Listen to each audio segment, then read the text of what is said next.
Hey everyone, welcome back to AI.Divine Insights. Today, we're going deep, like really deep. All right, so today we're going to dive into a story I think a lot of folks are familiar with, the story of Moses and the burning bush. Yeah, definitely a classic. A listener wrote in and specifically requested that we use the book of Exodus, chapter 3, from the New King James Version for this deep dive. Great choice. Yeah, and I'm really excited to kind of dig into this one with you because it's one of those stories that's just so foundational for Absolutely. so many different faiths and traditions. Definitely. It's got a lot to unpack. And there's always something new to discover in it, I think. For sure. For sure. So let's just jump right in. Sounds good. So the story opens, it kind of sets the scene, right, with Moses tending his father-in-law's flock. Yeah, just an ordinary day, it seems like at first. Right, yeah. Just out there with the sheep. And it mentions he's at this place called Horeb, the mountain of God. And that's already interesting, isn't it? Yeah, hold on. The mountain of God. I was just going to ask you about that. Yeah, there's more to it than meets the eye, right? Right, like that sounds pretty significant right off the bat. Exactly. Horeb, you see, is actually another name for Mount Sinai. Oh, wow. The very same mountain where later on Moses receives the Ten Commandments. Okay, so we're already in a place that's like supercharged, even before anything. Yeah, exactly. It's like we're being prepped for something big to happen. Right, wow. Like the story's already hinting at these pivotal moments that are going to shape Israelite history. So, okay, we got this charged setting, and then, bam, enter the angel of the Lord, appearing in, get this, a flame of fire in the middle of a bush. It's a heck of an entrance, right? Seriously. But here's what really gets me. It says that the bush is like engulfed in flames, but it's not being consumed. It's such a powerful visual, isn't it? Totally. What do you think, like, what's the significance of that unconsumed bush? Well, I think it speaks to the paradoxical nature of God, wouldn't you say? This idea that God's presence can be this intense force capable of, like immense power and transformation, but it's also life-giving at the same time. Yeah, yeah. It's not just destructive fire, it's a fire that refines, purifies. I like that. It's like God can exist within creation, within the natural world, without obliterating it. Right. Imagine, like, if you were Moses and you saw this, Oh my gosh. like, a bush on fire but not burning up, wouldn't you be drawn to investigate? Oh, yeah, for sure. And that's exactly what Moses does, right? He turns aside to get a closer look, and that's when God calls out to him. And not just once, but twice, like, Moses, Moses. It's personal. Right? It's like, this is serious business. Pay attention. Definitely not your everyday kind of call. And then it's like, even the ground itself becomes significant. Holy crap. God tells Moses to take off his sandals because he's standing on holy ground. It's like the encounter with God transforms the very space Moses is standing in. Yeah, it's no longer just any old patch of dirt. Exactly. Holy ground, it means like a place set apart, the place where the divine and the human kind of intersect. It gives me chills just thinking about it. Yeah, it's powerful stuff, but it also makes you wonder, doesn't it? Like, if such encounters aren't limited to, specific locations, Oh, interesting. could they happen anywhere? Could God transform any ordinary place into something sacred? Like maybe we've all stuck on holy ground at some point and just didn't realize it. I think it's definitely possible. That's a really cool thought. And then, of course, we have that pivotal moment where God reveals his identity to Moses. Yeah, this is big. He says, I am the God of your father, the God of Abraham, the God of Isaac, and the God of Jacob. So it's not just like God in general, right? Right, exactly. It's the God of his ancestors. Like emphasizing that connection to his heritage. Yes, he's establishing a lineage, a continuity. Wow. It's like, I'm not just some random deity. I'm the God who's been faithful to your family for generations. Like he's grounding this encounter in history and in relationship. Exactly. So how does Moses respond to this? I mean, he's just been told he's standing in the presence of the God of Abraham, Isaac, and Jacob.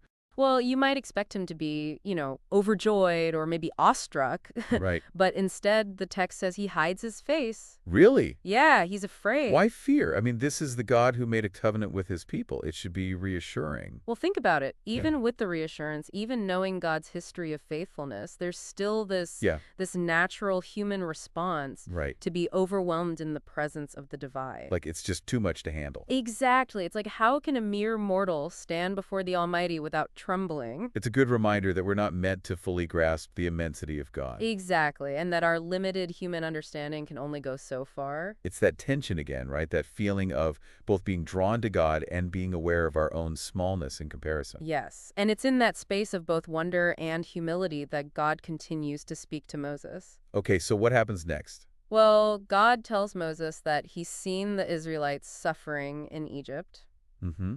and that he's heard their cries. It really highlights God's compassion, doesn't it? Like he's not this distant, uncaring deity. Yeah, absolutely. He's intimately aware of their pain, and it moves him to action.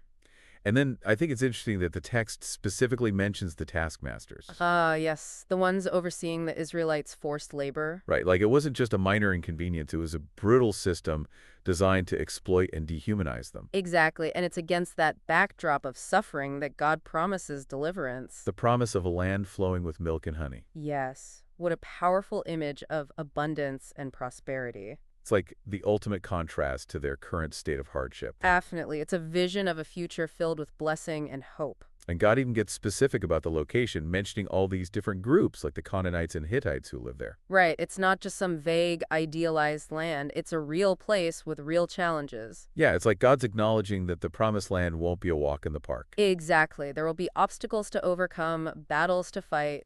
It's like a reminder that even in God's promises, there's still a need for human effort and perseverance. Yeah, it's not a passive kind of deliverance. It's an active participation in God's plan. So we've got this amazing promise, but then we get to this moment where Moses starts to doubt, right? Yeah, it's the classic "who am I" question. He's like, who am I to go to Pharaoh and demand that he let the Israelites go? It's a relatable moment, isn't it? Oh, totally. I think we've all felt that sense of inadequacy when faced with a task that seems way too big for us. Absolutely. And it's beautiful how God responds to Moses' doubt.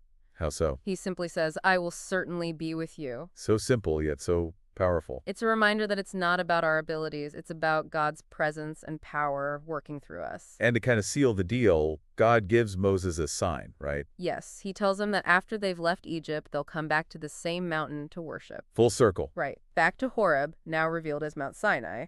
Wow, it's incredible how much is packed into just this one encounter. Symbolism, foreshadowing, profound theological truths. Yeah, we've barely scratched the surface. I know, right? It's amazing how much we've already uncovered and we're just getting started. Yeah, and speaking of uncovering things, you know that image of the burning bush? Uh-huh. Yeah, we talked about it as like a symbol of God's presence and power, but I feel like there's got to be more to it. Yeah. Oh, absolutely. That image is just like overflowing with meaning. Right. It's just stuck with me. Yeah, one thing that really stands out to me is that contrast, What contrast? between the intensity of the fire and the fragility of the bush itself. Oh, yeah, I see what you mean. I mean, you've got this like raging fire, Yeah. but it's engulfing this delicate little bush. So, what do you make of that? Well, I think it suggests that God's power isn't always about like overwhelming force or like spectacular displays. Okay. It can also be found in the like seemingly insignificant, the vulnerable displays. It's just, Like the burning bush becomes this vessel for the divine, right? yeah. It's showing us that God can work through the most unexpected and even fragile things. So it's not always about the big, like, earth-shattering events. Exactly. Sometimes it's the quiet, almost hidden moments where God's presence is most profoundly felt. That's a good point. And it challenges us, right? To pay attention to the subtleties, to look for God in the everyday, the seemingly mundane, Yeah, I like it. just like that burning bush turned an ordinary patch of wilderness into holy ground. Right. God can transform our lives through these like simple encounters, gentle whispers, unexpected moments of grace. It reminds me of that saying, God chooses what is weak in the world to shame the strong, or something like that. Yeah, exactly. And not only is the bush fragile, but it's also burning but not consumed. Right, we talked about that before, but I think it's worth revisiting. Totally. Because that adds another layer to the symbolism, right? Okay, I'm listening. The fact that the bush survives the flames, it points to the transformative power of God's presence. Uh-huh. It suggests this process of refinement, purification, like being shaped and molded by the fire but not being destroyed by it. It's like a metaphor for the challenges we face in life, isn't it? Exactly. Those trials, tribulations, they can feel like they're consuming us. Yeah. But if we allow God to work through them, they can actually refine us, strengthen our faith, I like that. and reveal our true potential. Okay, so going back to the setting for a minute. We keep talking about Horeb, the mountain of God, Right. and its connection to Mount Sinai. Hmm. I know we touched on this earlier, but what do you think is like the most important thing for our listeners to understand about that connection? Well, I think it's crucial to realize that this encounter with the burning bush, it's not just an isolated event. Right. It's the starting point of a much bigger journey, Okay. the beginning of a covenant relationship between God and his people. And that relationship is going to be formalized at Mount Sinai, right? Exactly. That's where Moses receives the Ten Commandments. So it's like God's giving Moses and us a glimpse of what's to come, Yeah, like a sneak peek. like building anticipation. And showing him that this is just the first chapter in a much grander story. I like that. And, think about how that applies to our own lives. Mm-hmm. Our encounters with God, those moments where we sense his presence Mm-hmm. or hear his call, they're not meant to be isolated incidents. Okay. They're invitations to embark on a journey with him, Interesting. a journey of faith and transformation that unfolds over time. So we should be like Moses, always listening for God's voice, even if we don't know where it might lead. Absolutely. And remembering that just as God promised Moses, I will certainly be with you. Right. He's with us every step of the way, Okay. I like that. equipping us for the journey, guiding us through the uncertainties. Speaking of things that are a bit uncertain, can we talk about that name God reveals? I am who I am. Ah, yeah, that's a mind blower, isn't it? It's so profound, but also so mysterious. Absolutely. It's one of those phrases you could spend a lifetime pondering Yeah. and still only scratch the surface. Right. It's like, how do you even begin to unpack that? Well, I think at its core, it speaks to God's self-sufficiency and eternal nature. Okay. He is the source of his own being, Yeah. not dependent on anything or anyone else. It's like he's saying, I'm beyond your ability to fully understand or define. Yes, it's both humbling and awe-inspiring. Definitely both of those things. It's comforting in a way because it means we don't have to have all the answers. Yeah. We can rest in the mystery of who God is. But it's also challenging, right? Oh, absolutely. It challenges us to let go of our need to control Right. or fully understand him. Like a surrender to the unknown. Exactly. It's a call to embrace faith, to trust in a God who is bigger than our limited human understanding. And that connects back to the idea of the journey, right?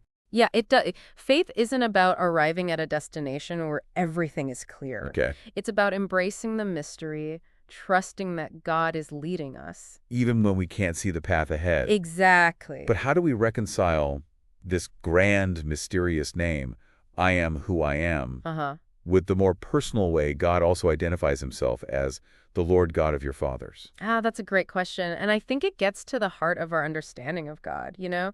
On one hand, he's transcendent, Okay. beyond our comprehension, eternal, self-existent. He's the I am, the ultimate source of all being. Yeah. But on the other hand, he's also immanent. Imminent. Yeah, meaning he's intimately involved in the lives of his people, Okay. connected to them through history and covenant. So he's both the God who is bigger than the universe Yeah. and the God who cares about the details of our lives. Yes, exactly. He's both the I am who is beyond our grasp Mhm. and the God who walks with us, who hears our cries, who knows our struggles. It's a lot to wrap your head around.